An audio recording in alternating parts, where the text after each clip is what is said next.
सब्र कर बंदे मुसीबत के दिन गुजर जाएंगे, सब्र कर बंदे मुसीबत के दिन गुजर जाएंगे, एक न एक दिन हंसी उड़ाने वाले के चेहरे भी उतर जाएंगे। नमस्कार दोस्तों, मैं मुकुंद मोहन आपको अपने YouTube चैनल पे हार्दिक स्वागत करते हैं। दोस्तों, आज जो है मैं पर्यावरण का लेसन 3 लेकर के आया हूँ। इसके पहले 1 और 2 ऑलरेडी अपलोडेड है, तो आप जाकर के अपने उस वीडियो को देखिए। अगर नहीं देखे हैं तो डिस्क्रिप्शन बॉक्स में उसका लिंक दे रहा हूं मैं।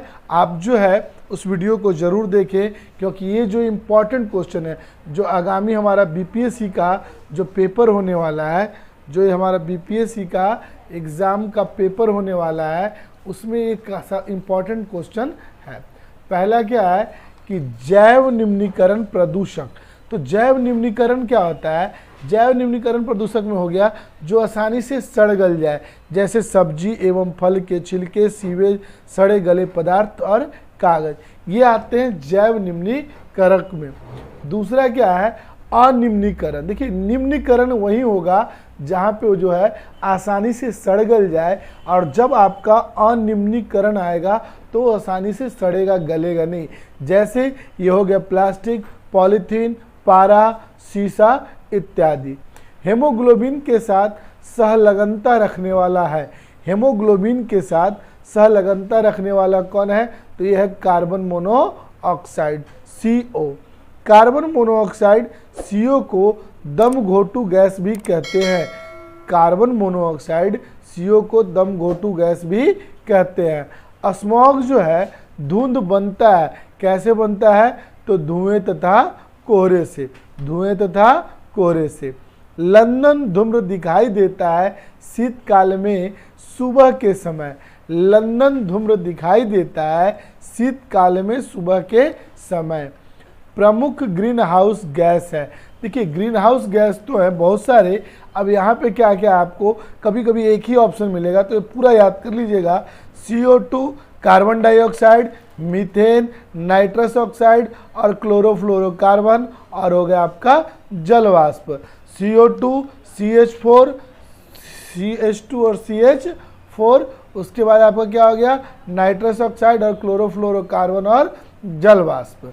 ग्रीन हाउस गैस प्रभाव के लिए सर्वाधिक उत्तरदायी गैस कौन है? कार्बन डाइऑक्साइड, यानी अभी आपने पढ़ा CO2। ग्रीन हाउस गैस को कम करने के लिए प्रोटोकॉल लागू किया गया था। कब किया गया था? ये 1997 में किया गया था। और ये कौन सा प्रोटोकॉल था? तो ये था क्योटो प्रोटोकॉल। अम्ल वर्षा का कारण क्या है? तो देखिए, अम्ल वर्षा का जो कारण है वो है आपका सल्फर डाइऑक्साइड और नाइट्रोजन ऑक्साइड। अम्लीय वर्षा से ऐतिहासिक इमारतों तथा मूर्तियों का संचारित क्षरण होना कहलाता है। क्या कहलाता है? Stone leprosy, stone leprosy.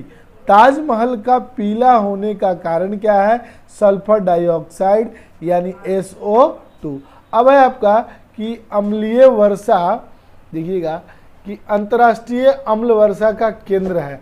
तो अंतर्राष्ट्रीय अम्ल वर्षा का केंद्र कहाँ है? तो ये है जो आपका मैनचेस्टर में। कहाँ पे? ये मैनचेस्टर में। विश्व में सर्वप्रथम अम्ल वर्षा हुई थी, कहाँ पे हुई थी? तो ये स्वीडन में हुई थी। भोपाल गैस त्रैसदी हुई थी। ये हुआ था मिथाइल आइसोसाइनाइड के कारण। मिथाइल आइसोसाइनाइड के कारण भोपाल में गैस त्रासदी हुई थी। चेरनोबिल, चेरनोबिल स्थित परमाणु ऊर्जा संस्थान में भीषण नाभिकीय दुर्घटना हुई थी। ये कहाँ हुआ था? यूक्रेन में 1986 में।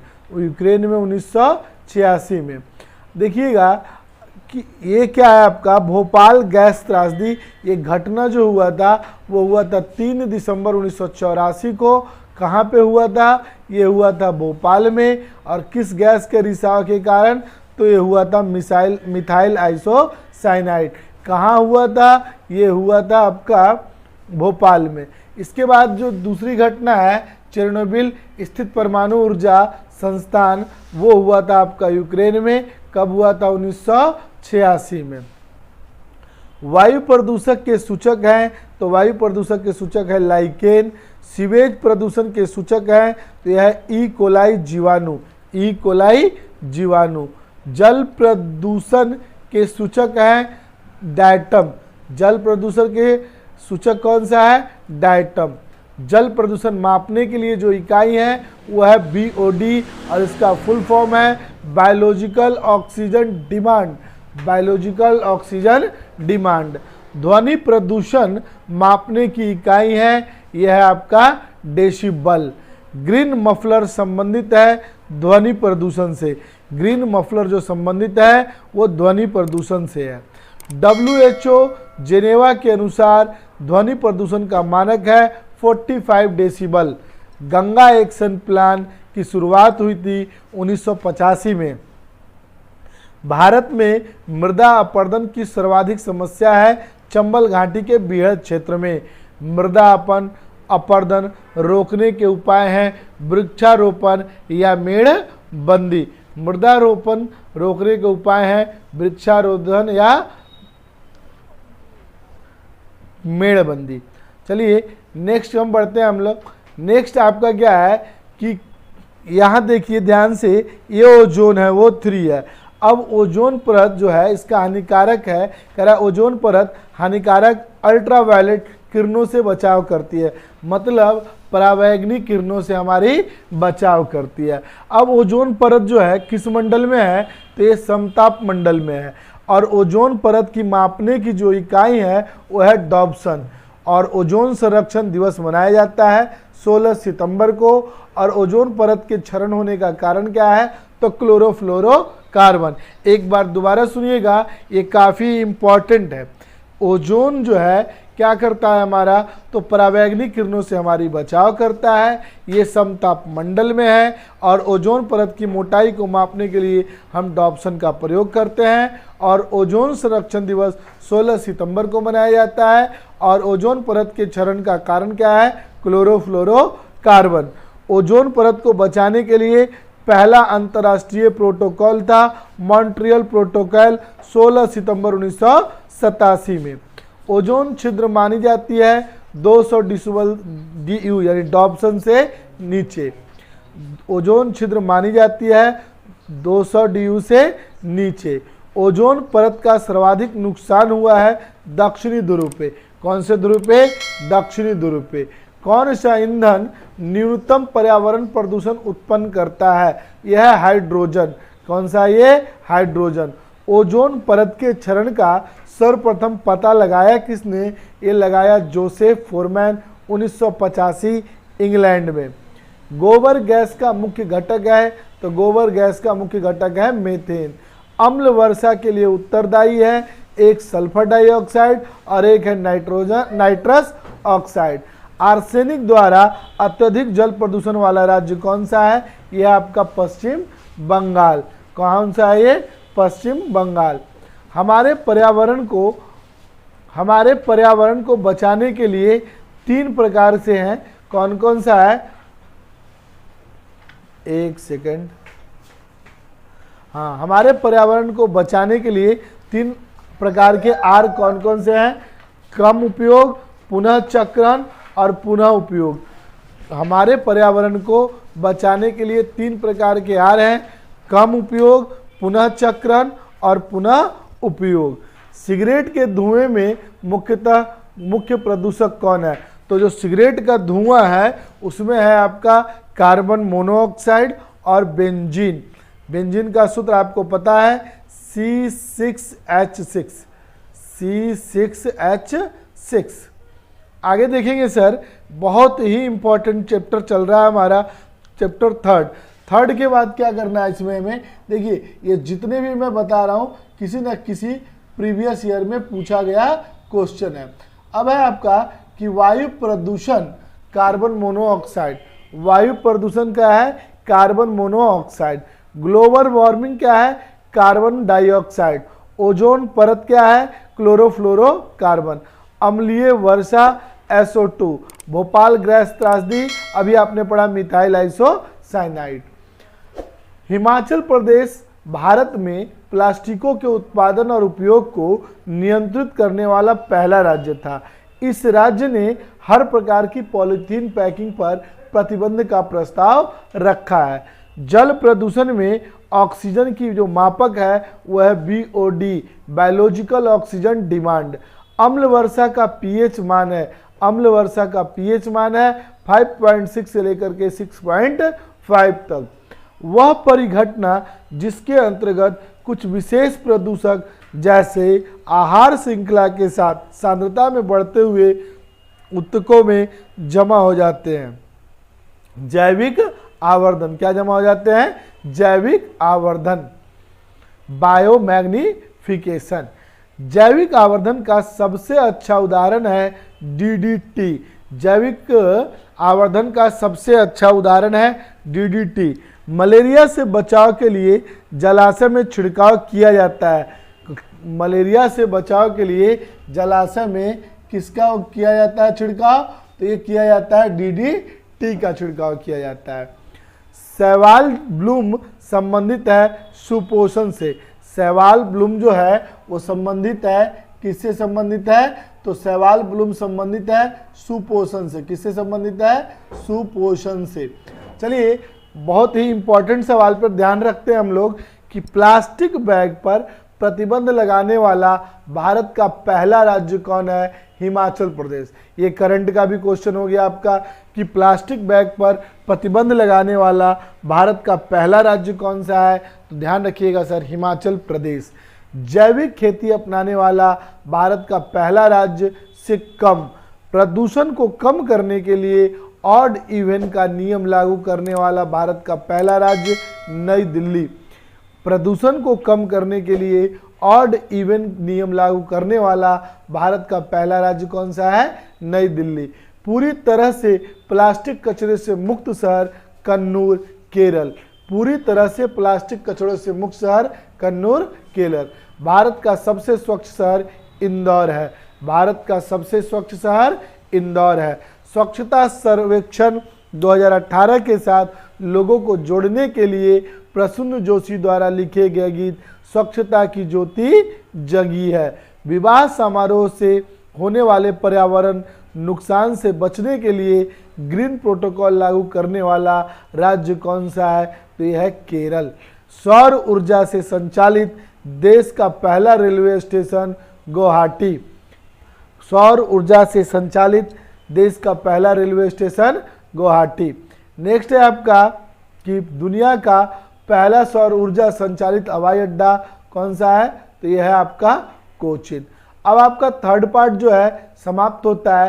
ये देखिए, है तो बड़ा छोटा छोटा पार्ट लेकिन काफ़ी इंपॉर्टेंट है। ये महाविस्फोटक सिद्धांत बिग बैंग थ्योरी किसने दिया था? ये दिया था एब जॉर्ज लेमेंटेयर।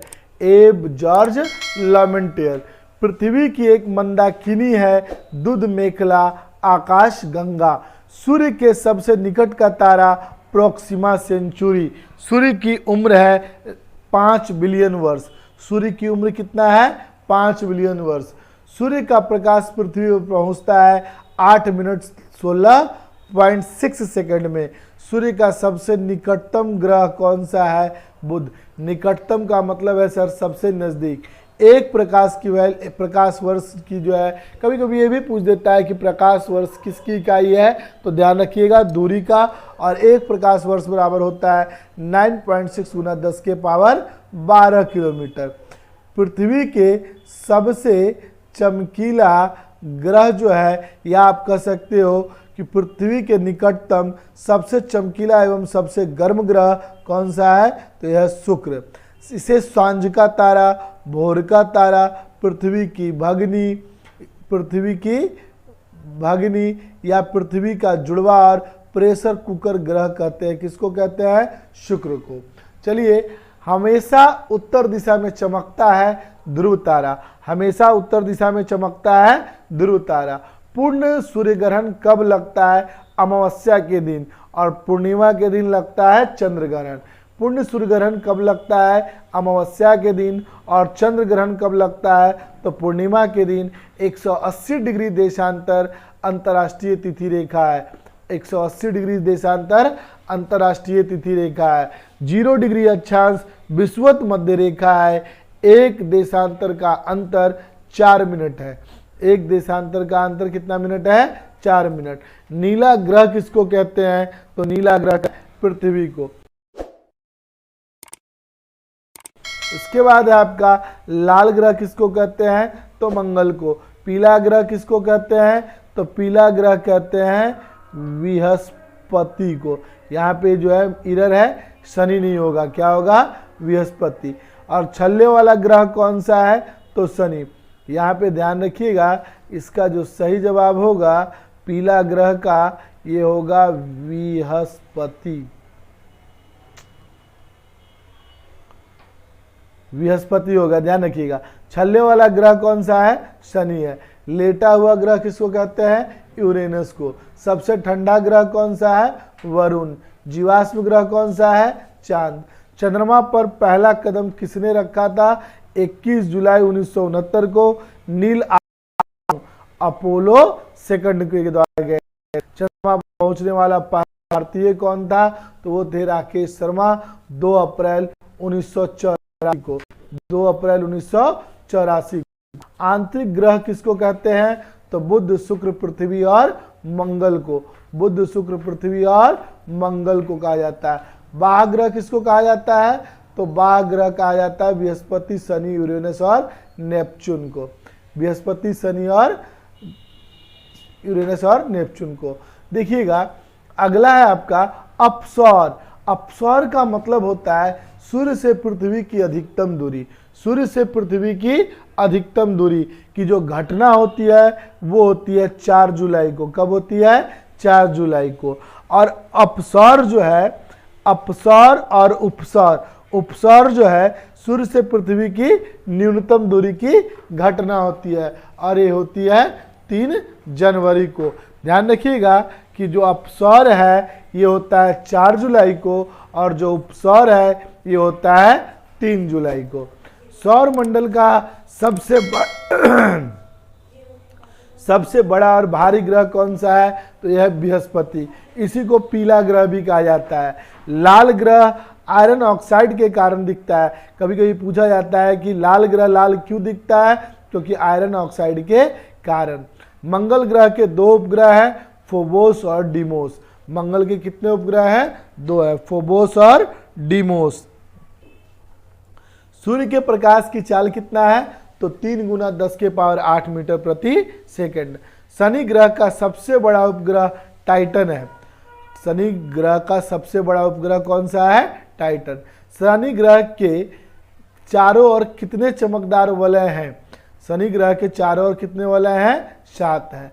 किस ग्रह का घनत्व जल से भी कम है? शनि। किस ग्रह का घनत्व जो है जल से भी कम है? पृथ्वी का एकमात्र उपग्रह कौन है? तो पृथ्वी का एकमात्र उपग्रह चंद्रमा है।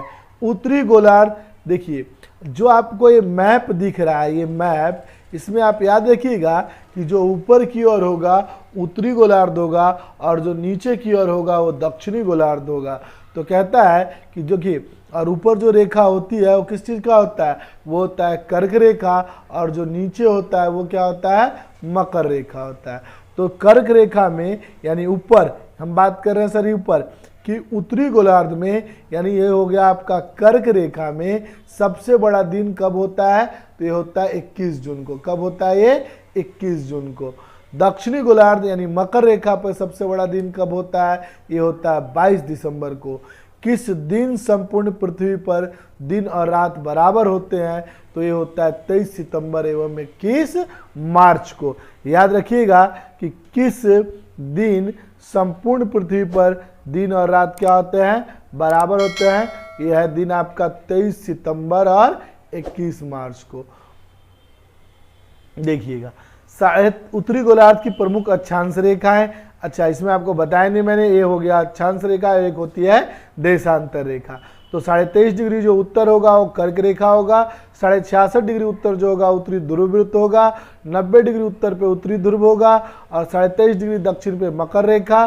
66.5 डिग्री दक्षिण पे दक्षिण वृत्त और 90 डिग्री दक्षिण पे दक्षिणी ध्रुव।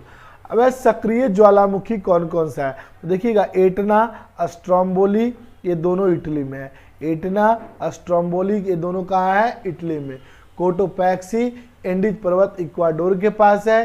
ये जो है क्या है, सक्रिय ज्वालामुखी है। नेक्स्ट है सुषुप्त यानी प्रसुप्त, फ्यूजियामा, कहाँ पे है, फ्यूजियामा क्राकताउ, यह है इंडोनेशिया में। ये कहाँ पे है, इंडोनेशिया में। मृत ज्वालामुखी यानी ऐसी ज्वालामुखी जहां अब ज्वालामुखी नहीं आते हैं, वह है आपका किलिमंजारो, तंजानिया, पोप्पा जो है यह है आपका म्यांमार में। किलिमंजारो कहाँ है, तंजानिया में, और पोप्पा कहाँ है, यह आपका म्यांमार में। दक्षिण एशिया का एकमात्र सक्रिय ज्वालामुखी यह है बैरन, अंडमान द्वीप में। कहाँ पे है ये, अंडमान द्वीप में। नेक्स्ट है आपका कि आपदा का प्रकार जो है दो प्रकार का है, एक मानव जनित और एक है आपका प्राकृतिक जनित। प्रकृति का मतलब होता है जो चीज प्रकृति के द्वारा हो, और मानव का मतलब होता है आर्टिफिशियल, जो मानव ने किया हो। तो देखिए भूकंप, बाढ़, सूखा, चक्रवात, बादल का फटना, भूस्खलन, सुनामी, ये सब इंसानों के हाथ में नहीं है। मानव जनित में क्या हो गया, रासायनिक दुर्घटना, परमाणु दुर्घटना, महामारी, जनसंख्या विस्फोट, फिर हो गया आपका वन में आग लग जाना, शॉर्ट सर्किट से आग लग जाना। नेक्स्ट है आपका कि भारत का मानक समय 82.5 डिग्री पूर्वी देशांतर, इलाहाबाद के पास मिर्जापुर। अब आप इसको कहेंगे क्या, तो प्रयागराज के पास जो मिर्जापुर है, जो ग्रीनविच टाइम से कितना आगे है सर, तो वो ग्रीनविच टाइम से 5.5 घंटे आगे है। भारत का मानक समय 82.5 डिग्री पूर्वी देशांतर, इलाहाबाद के पास मिर्जापुर, ग्रीनविच टाइम से 5.5 घंटे आगे है। सबसे अधिक टाइम जोन जो है रूस 11, अमेरिका 7, ऑस्ट्रेलिया 3। पृथ्वी व सूर्य के बीच चंद्रमा का आ जाना, देखिएगा याद रखिएगा कि जब पृथ्वी और सूर्य के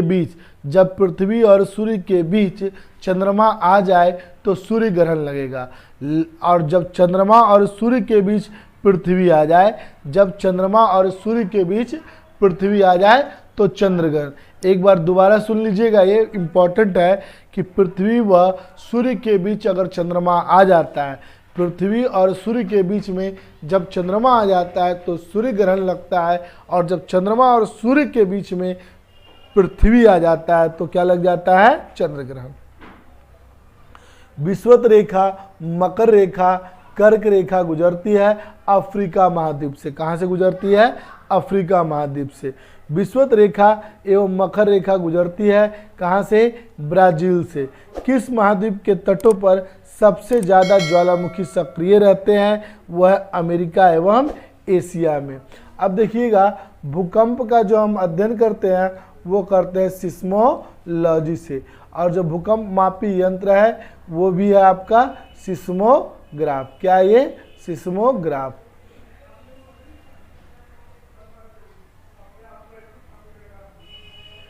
चलिए आगे बढ़ते हैं हम लोग।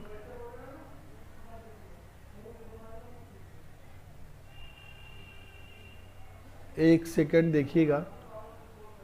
अब देखिए भूकंप का जो अध्ययन है वो करते हैं सिस्मोलॉजी से, और भूकंप मापी यंत्र है सिस्मोग्राफ। सर्वाधिक भूकंप वाला देश कौन सा है, तो याद रखिएगा सर्वाधिक भूकंप वाला देश है जापान। भूकंप मापन इकाई है रिएक्टर स्केल। मापन इकाई पूछेगा तो रिएक्टर स्केल। समुद्र में उठने वाली भूकंपीय लहर है सुनामी। भारत में सर्वाधिक भूकंप क्षेत्र है हिमालय पर्वत, गुजरात। सुनामी शब्द है जापानी।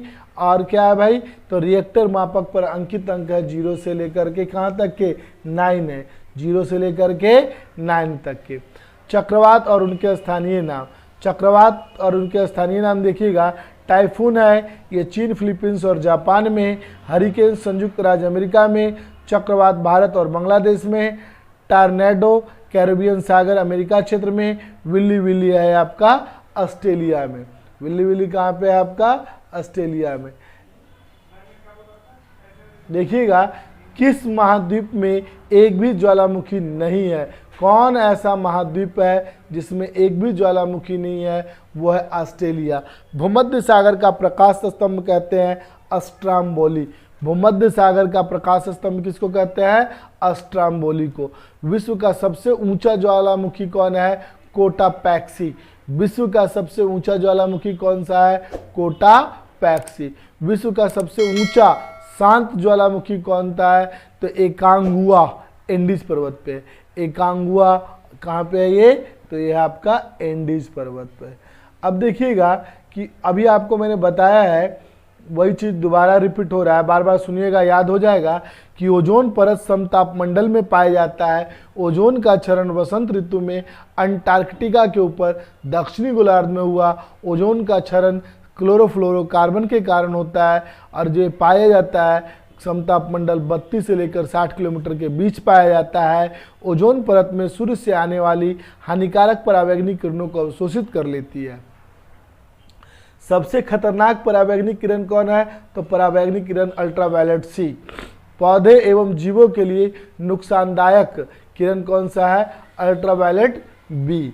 अल्ट्रावायलेट बी का हानिकारक प्रभाव क्या है? त्वचा कैंसर, मोतियाबिंद, प्रतिरोधक क्षमता में कमी, प्रकाश संश्लेषण क्रिया प्रभावित होना। देखिएगा अब जो आएगा कुछ प्रमुख फसल के बारे में हम लोग जानकारी मिलेगा। फसल जो है एक है रबी फसल। अब रबी फसल में होता क्या है? इसकी जो बुआई है वो होती है अक्टूबर से नवंबर के बीच में, और जो कटाई है वो हो जाती है मार्च से अप्रैल के बीच में। इसमें होता क्या है? गेहूं, जौ, चना, मटर, सरसों, अलसी, मसूर, आलू, ये सब होते हैं इसके प्रमुख। खरीफ फसल में क्या है? इसकी जो बुआई है वो जून जुलाई में, और कटाई कब होती है? अक्टूबर नवंबर में। अब इसमें प्रमुख क्या क्या है? तो इसमें जो प्रमुख है वह चावल, बाजरा, ज्वार, मक्का, तिल, मूंगफली, कपास, रागी, अरहर, सोयाबीन। जायद फसल उस फसल को कहते हैं, कौन सी फसल? इसकी जो बुआई या कटाई जो भी आप समझ लीजिए वह मार्च और जुलाई में। तरबूज, खरबूजा, ककड़ी, खीरा, तुरई, हरी सब्जी जो भी है ये सब जायद फसलें में होती है। नकदी फसल कौन कौन से आते हैं? गन्ना, कपास, जूट, चाय, तिलहन, तंबाकू, केला, ये सब जो है आपके नकदी फसल में होता है।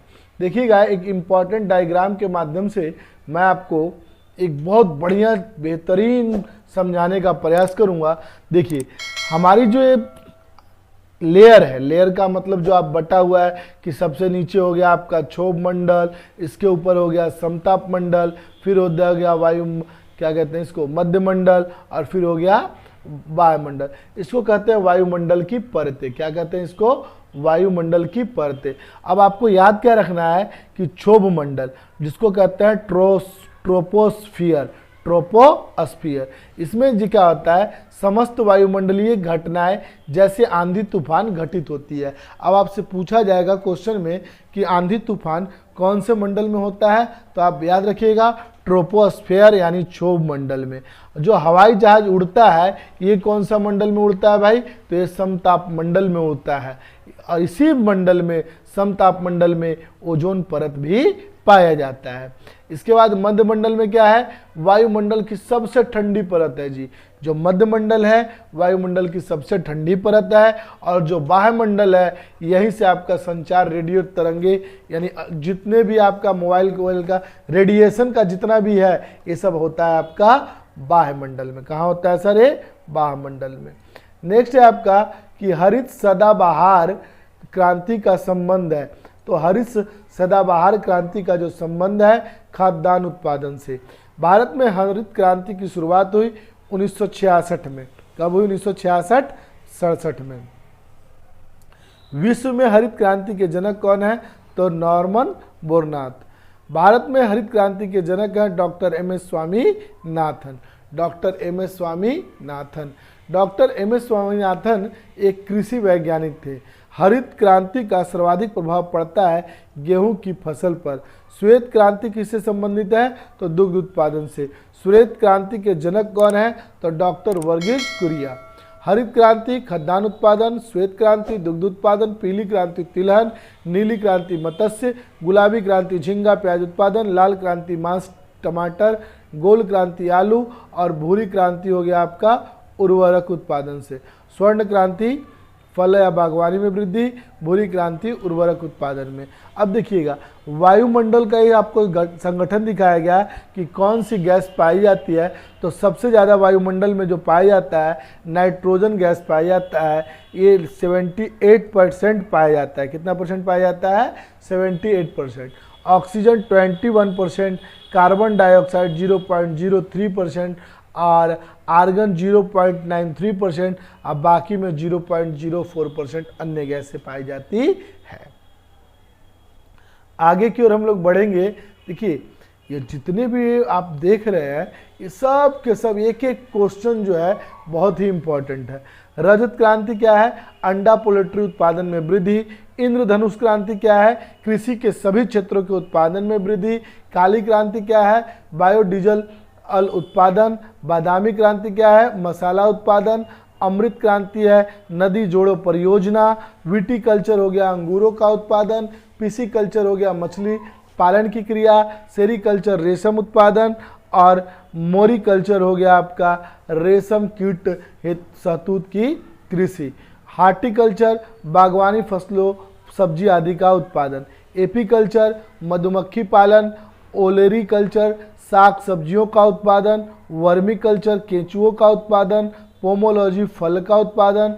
फ्लोरिकल्चर होता है आपका फूल का उत्पादन। फ्लोरिकल्चर क्या होता है? फूल का उत्पादन। उसके बाद है आपका सिल्वीकल्चर वन संवर्धक और ओलवी कल्चर यह व्यापारिक स्तर पर जैतून की खेती। चलिए आगे बढ़ते हैं हम लोग। किसे प्रायद्वीपों का प्रायद्वीप कहा जाता है? तो ये यूरोप को कहा जाता है। किसे प्रायद्वीपों का प्रायद्वीप कहा जाता है? यूरोप को। विश्व का अन्न भंडार यानी रोटी की दलिया ये यूक्रेन को कहा जाता है। झीलों का देश किसको कहा जाता है? फिनलैंड को। यूरोप को खेल का मैदान स्विट्जरलैंड को। यूरोप का गर्म कंबल किसको कहते हैं? गल्फ स्ट्रीम को। इटली की गंगा किसको कहते हैं? पो नदी को। किसानों का देश या समुद्रों की रानी ये कहते हैं फ्रांस को। नई दुनिया उत्तरी अमेरिका। कौन सी नहर उत्तरी अमेरिका तथा दक्षिणी अमेरिका को जोड़ती है? तो यह पनामा। रेड इंडियन जनजाति है उत्तरी अमेरिका की। चीनी का कटोरा क्यूबा है। सबसे बड़ा रेलवे जंक्शन शिकागो। सबसे बड़ा बंदरगाह न्यूयॉर्क। सबसे बड़ा सोने की खान ऑन्टेरियो। और यह है कहाँ पे? यह है कनाडा में। जितने भी महाद्वीप हैं सब में जो जो इम्पोर्टेंट आपको एग्जाम से रिलेटेड है उतना ही कवर है इस बुक में। और ये बुक है यूथ का। एशिया महाद्वीप में विश्व का सबसे बड़ा महाद्वीप कौन सा है? एशिया। विश्व की सबसे ऊंची चोटी कौन सी है? तो माउंट एवरेस्ट। इसकी ऊंचाई कितना है? 8,848 वर्ग मीटर 8,848 मीटर। एशिया को अफ्रीका से अलग करता है लाल सागर और स्वेज नहर। एशिया को उत्तरी अमेरिका से अलग करता है बेरिंग जल संधि।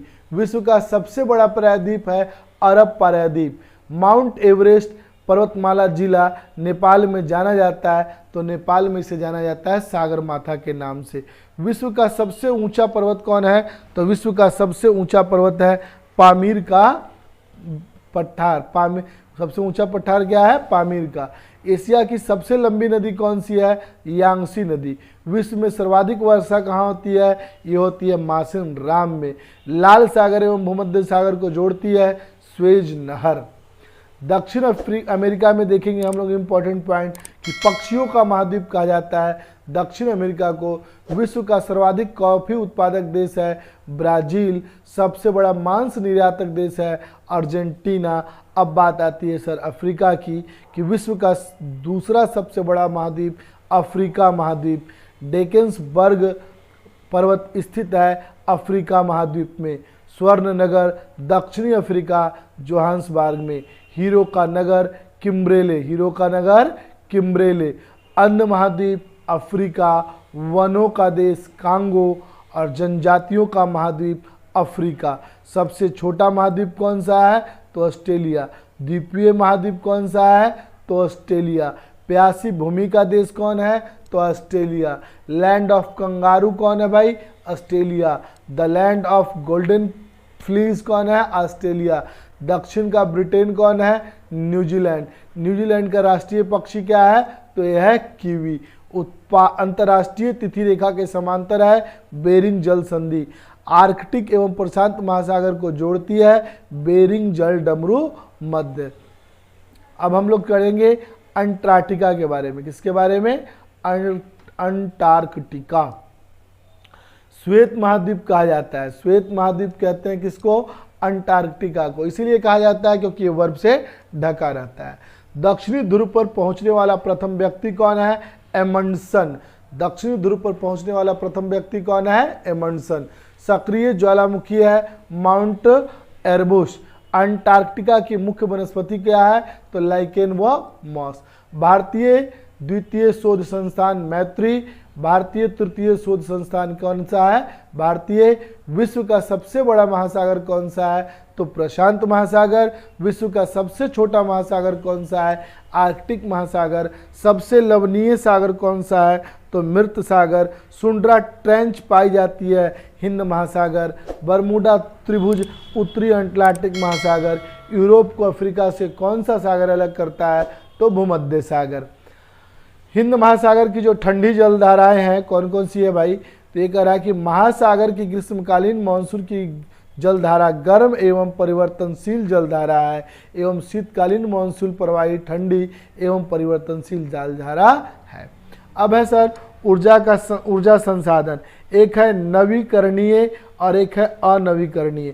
देखिए नवीकरणीय का मतलब आप पुनः प्राप्त कर लोगे, अनवीकरणीय का मतलब पूरा प्राप्त नहीं करोगे, इसे बनने में काफ़ी समय लगता है। नवीकरणीय हो गया सर आपका सौर ऊर्जा, पवन ऊर्जा, भूतापीय ऊर्जा, बायोगैस ऊर्जा, ज्वारीय ऊर्जा, जल विद्युत।